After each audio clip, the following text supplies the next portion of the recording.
দর্শন বিভাগের স্নাতকোত্তর শ্রেণীর আমার প্রিয় শিক্ষার্থীরা, আশা করছি তোমরা সবাই ভালো আছো। নিউ নরমাল এই বিশ্বে, করোনা আক্রান্ত এই বিশ্বে আমরা অনেকটাই মানিয়ে নিয়েছি। এই যে এই বিশ্ব পরিস্থিতিতে বা পরিবর্তিত যে বিশ্ব পরিস্থিতি, এই পরিবর্তিত বিশ্ব পরিস্থিতির সাথে তাল মিলিয়ে তোমাদের সাথে বিশেষ অনলাইন ক্লাস গ্রহণের ব্যবস্থা নেওয়া হয়েছে। এই ধারাবাহিকতাতেই আজকে আমরা একটি নতুন কোর্স নিয়ে আলোচনা শুরু করব। প্রিয় শিক্ষার্থীরা, তবে চলো প্রথমে তোমাদেরকে স্বাগত জানাচ্ছি আমার ক্লাসে। আমরা আজ কথা বলবো মাস্টার্স শেষ পর্বের কোর্স নম্বর 500011 এ বিষয়ে। এই কোর্সটির শিরোনাম ব্যবহারিক নীতিবিদ্যা। প্রিয় শিক্ষার্থীরা, প্রথমে বলে নিচ্ছি তোমাদের এই কোর্সটি তোমাদের সিলেবাসে একটি নতুন সংযোজন। তোমাদের 7 কলেজ অর্থাৎ ঢাকা বিশ্ববিদ্যালয়ের অধিভুক্ত 7টি কলেজের দর্শন বিভাগের শিক্ষার্থীদের মাস্টার্স শিক্ষার্থীদের জন্য ঢাকা বিশ্ববিদ্যালয় গ্রুপ বি তে তোমাদের কিছু পরিবর্তন সাধন করেছেন। সেই পরিবর্তিত সিলেবাসে তোমাদের নতুন দুটি বিষয় সংযোজিত হয়েছে। তার মধ্যে একটি কোর্স হচ্ছে 500011 এই কোর্সটি। তোমাদের সাথে এই কোর্স নিয়ে আলোচনায় রয়েছি আমি জিনান বিনতে জামান, সহকারী অধ্যাপক দর্শন বিভাগ, ঢাকা কলেজ, ঢাকা।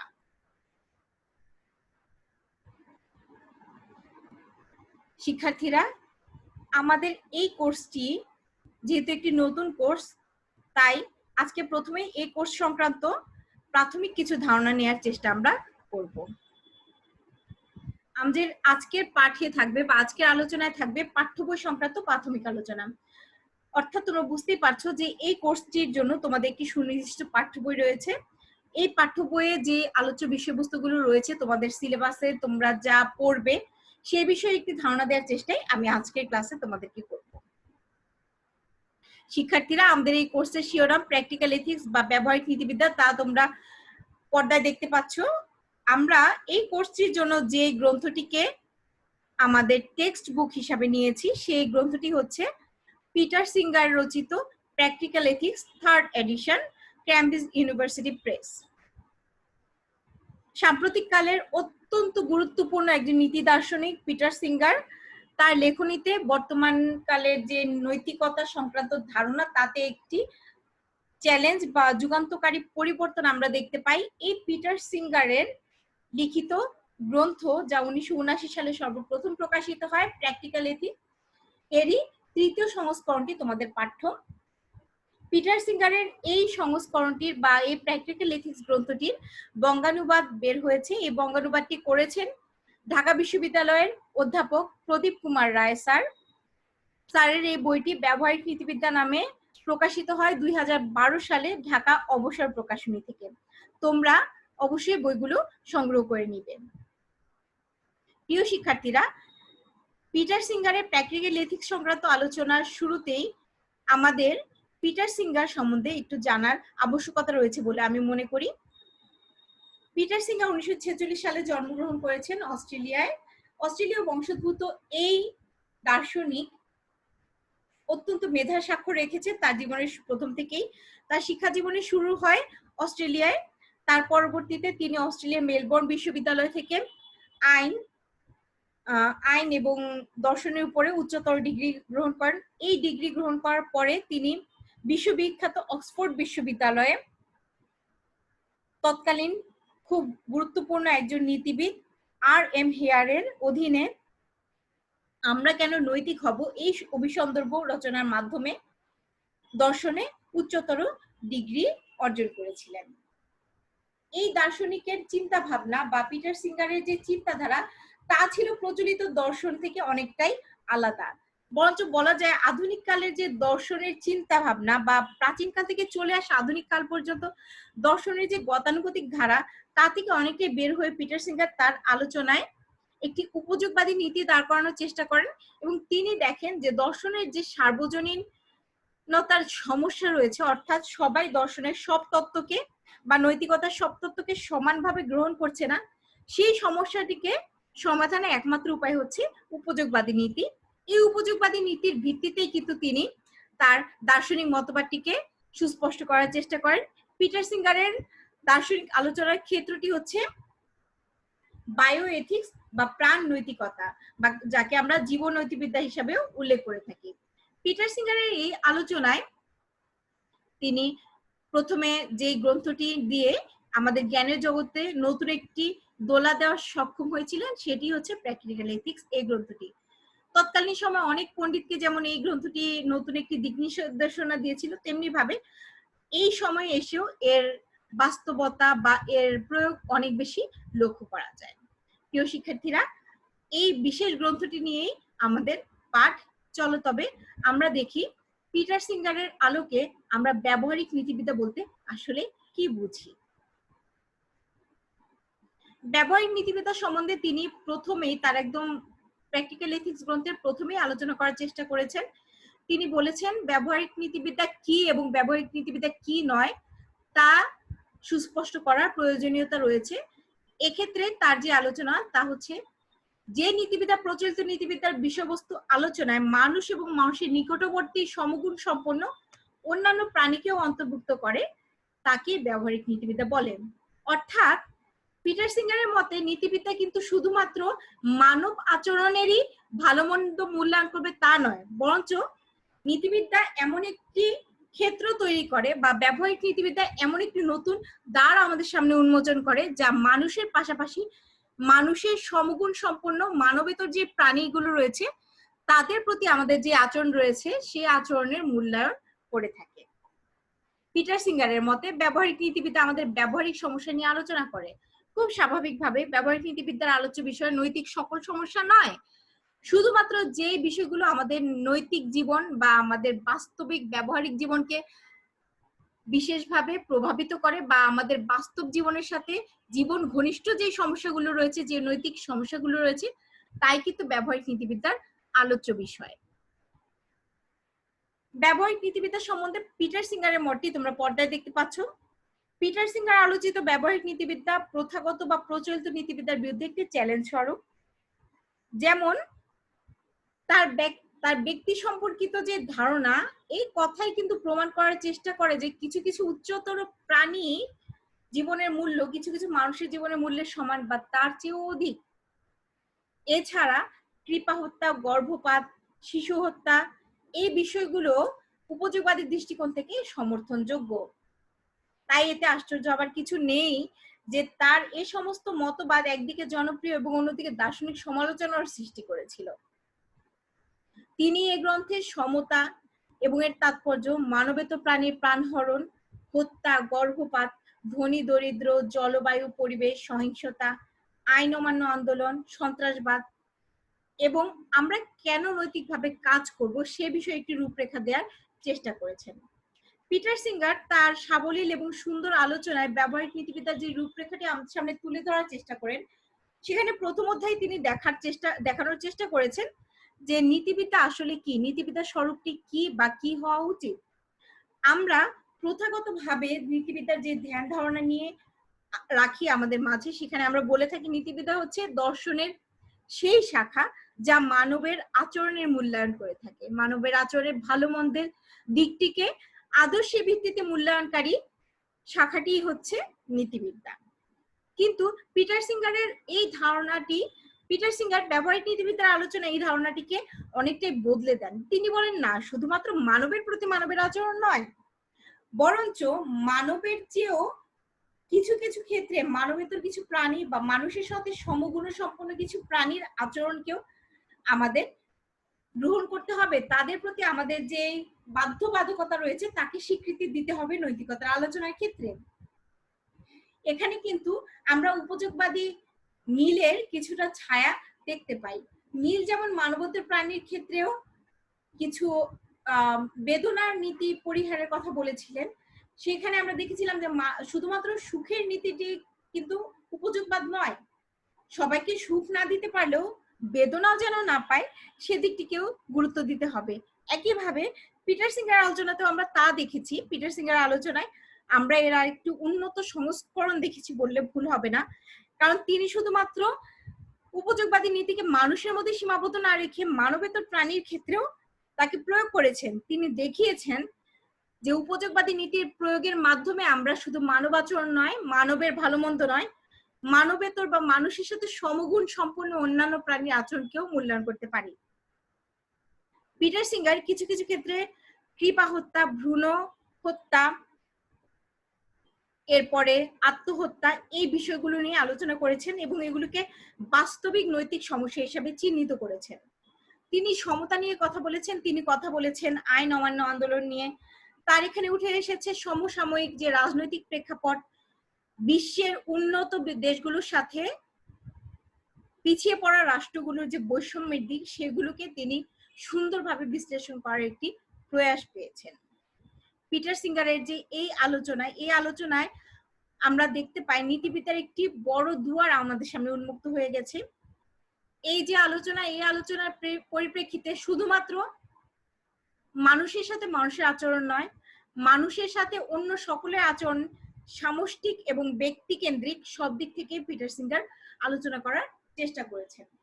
প্রিয় শিক্ষার্থীরা, আমরা পিটার সিঙ্গার সম্বন্ধে আলোচনার এক পর্যায়ে দেখেছিলাম যে পিটার সিঙ্গার হচ্ছেন বায়ো এথিক্স বা প্রাণ নীতিবিদ্যা বলে আমরা যাকে অভিহিত করছি, তার একজন অন্যতম প্রবক্তা বা পুরোহিত হিসাবে অভিহিত। এদিক থেকে পিটার সিঙ্গারের আলোচনায় মানবেতর অন্যান্য প্রাণীর সাথেও নৈতিকতার একটি আলোচনা থাকবে, তা খুবই স্বাভাবিক এবং খুবই সুস্পষ্ট একটি স্থান দখল করে রয়েছে, যা আমরা আমাদের আলোচনায় আমাদের পরবর্তী অধ্যায়গুলোর ক্ষেত্রে দেখব। পাশাপাশি পিটার সিঙ্গার যে বিষয়গুলোকে তুলে ধরার চেষ্টা করেছেন, ভ্রূণ হত্যা, ইউথেনশিয়া বা কৃপা হত্যা, এই বিষয়গুলো, আত্মহত্যা, এই বিষয়গুলো কখনো কখনো ধর্মীয় দৃষ্টিকোণ থেকেও অনেকের কাছে গ্রহণযোগ্য মনে হয়নি। আবার অনেক গতানুগতিক দার্শনিকও কিন্তু পিটার সিঙ্গারের এই মতকে সহজভাবে নিতে পারেননি। তাই সিঙ্গারের এই মত এক অর্থে যেমন নন্দিত, আরেক অর্থে অনেকের কাছে নিন্দিতও হয়েছে। সিঙ্গারের এই যে ধ্যান ধারণা, তা কিন্তু এক প্রকার চ্যালেঞ্জ ছুড়ে দিয়েছে আমাদের এই তথাকথিত বা প্রচলিত নীতিবিদ্যার প্রতি। ব্যবহারিক নীতিবিদ্যাকে পিটার সিঙ্গার যে অবস্থানে বা যে দৃষ্টিতে দেখেছেন, এই দৃষ্টিতে কিন্তু প্রাচীনকাল থেকে দেখার একটি প্রবণতা থাকলেও সিঙ্গারের মতো এতটা সুস্পষ্টতা আমরা কারো দর্শনে পাইনি। ব্যবহারিক নীতিবিদ্যা মানব জীবন ঘনিষ্ঠ বিষয়গুলোকে নৈতিকতার পরিপ্রেক্ষিতে আলোচনা করে। সেদিক থেকে দেখলে ব্যবহারিক নীতিবিদ্যার ধারাবাহিকতা বা পথ চলা কিন্তু অনেক প্রাচীন। প্রিয় শিক্ষার্থীরা, দর্শনের প্রাথমিক আলোচনায় আমরা দেখতে পেয়েছিলাম দর্শনের শুরুটা হয় what is the ultimate reality of the world, অর্থাৎ জগতের আদি সত্তা সংক্রান্ত আলোচনা থেকে। সেখানে কিন্তু আমরা দেখার চেষ্টা করেছিলাম যে দর্শন অধিবিদ্যাকেই আশ্রয় করে প্রথমে তার যাত্রা শুরু করেছিল, বা দার্শনিক আলোচনা তাত্ত্বিক আলোচনার মধ্যেই নিবদ্ধ ছিল। খুব গভীর জ্ঞান সম্পন্ন সেই আলোচনাকে মাটির মানুষের কাছে নিয়ে আসে নীতিবিদ্যার আলোচনা। আমরা দেখেছিলাম এথেন্সের রাস্তায় সক্রেটিস যখন হাঁটতেন, তার নৈতিক ধ্যান ধারণা প্রভাবিত করত তার সাথে হেঁটে চলা অন্যান্য যুবক সম্প্রদায়দের। দিনে দিনে এই যে দার্শনিক ধ্যান ধারণা, তাই কিন্তু নৈতিকতা অর্থাৎ তৎকালীন শাসন ব্যবস্থা, রাষ্ট্র ব্যবস্থা, মানুষের সাথে মানুষের আচরণকে প্রভাবিত করেছিল বলেই নীতিবিদ্যা প্রথম থেকে একটি ব্যবহারিক রূপ পরিগ্রহ করেছিল। নীতিবিদ্যার এই ব্যবহারিক রূপটাকে অনেক ক্ষেত্রে তাত্ত্বিক দৃষ্টিকোণ থেকে একটি প্রাতিষ্ঠানিক রূপ দেওয়ার চেষ্টা করা হয়েছে এবং প্রাতিষ্ঠানিক বিভিন্ন তত্ত্ব নীতিবিদ্যায় প্রকাশিত হয়েছে, প্রতিষ্ঠিত হয়েছে। তারপরও কিন্তু দেখা যায় প্রাচীনকালে প্লেটোর আলোচনার সময় থেকেই বা প্লেটোর সমসাময়িক কাল থেকেই কিন্তু নীতিবিদ্যার একটি ব্যবহারিক রূপ ছিল বা ব্যবহারিক একটি আলোচনা ছিল। তৎকালীন সময়ে বিকলাঙ্গ শিশুদের হত্যা বা রাষ্ট্রের সাথে সাধারণ জনগণের যে সম্পর্ক, রাজার সাথে প্রজার যে কর্তব্য বা অধিকারের যে বিষয়গুলো ছিল, অথবা নারী শিক্ষা কিংবা নারীদের চিকিৎসার যে বিষয়গুলো ছিল, তখনও কিন্তু নীতিবিদ্যার আলোকে বা নীতিবিদ্যার দৃষ্টিকোণ থেকে সেগুলোকে মূল্যায়নের একটি প্রচেষ্টা আমরা লক্ষ্য করেছিলাম প্লেটো বা তার সমসাময়িক বিভিন্ন দার্শনিকদের মধ্যে।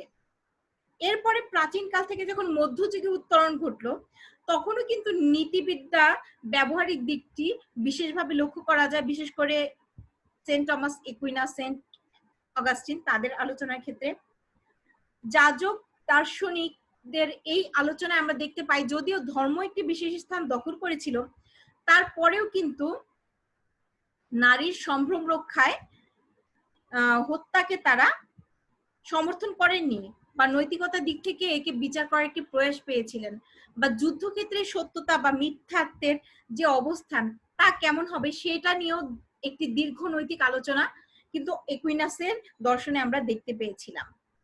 এই যে মধ্যযুগীয় নৈতিকতাতেও ব্যবহারিক দিকগুলির প্রতিফলন আমরা দেখতে পাই, এই ধারাবাহিকতায় ধীরে ধীরে কিন্তু আমরা আধুনিক কালে এসে দেখতে পেয়েছি জেরেমি বেনথামের আলোচনায় তার যে সুখবাদী ধ্যান ধারণায় নৈতিকতার সাথে ব্যবহারিক জীবনের একটি সমান্তরাল অবস্থান। আমরা দেখেছি